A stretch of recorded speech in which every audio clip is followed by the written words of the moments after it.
பாம்புகளுடைய உணவு அதை பார்க்கின்ற போது பொதுவாக இது ஒரு ஊனுண்ணி. அதிகமாக பாலூட்டி வகையான வன உயிரினங்களை உணவாக எடுத்துக்கொள்கின்றது சொல்லலாம். மிகவும் குறிப்பாக எலிகள், அதேபோல காட்டு முயல்கள், மான்கள் இது போன்ற வன உயிரினங்களையும் சரி, பறவைகளையும் சில நேரத்தில் நீரில் இருக்கின்ற போது மீன்களை கூட உணவாக உட்கொள்வதை நாம் பார்க்க முடிகின்றது. இவை அதிகமாக கேமஃப்ளேஜ் போன்று தன்னுடைய உடல்நிலை இருக்கின்ற காரணத்தினால் மரத்துக்கு கீழாக அந்த செடிகளிலே அந்த வறண்ட இலைகளிலே ஒளிந்து கொண்டு அதனுடைய அருகிலே மான் போன்ற வன உயிரினங்கள் வருகின்ற பொழுது திடீரென தாக்கி அதை சூழ்ந்து கொள்ளும்.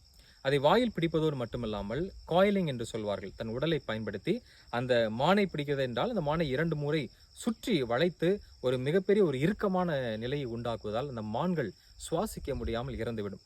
இதனுடைய தாடை பகுதியிலே இருக்கக்கூடிய அந்த எலும்புகள் மிகவும் ஃபிளெக்சிபிலிட்டி அதிகமாக இருக்கின்ற காரணத்தினாலே தன்னுடைய வாயை விட பெரிய அளவு தலையை கூட தன் வாய்க்குள்ளாக உட்கொள்ளக்கூடிய ஒரு திறன் கொண்டது. அதனால்தான் மானை கூட அவ்வாறே விழுங்கக்கூடிய சக்தியும் அந்த மலைப்பாம்புகளுக்கு இருப்பதை நம்மால் பார்க்க முடிகின்றது.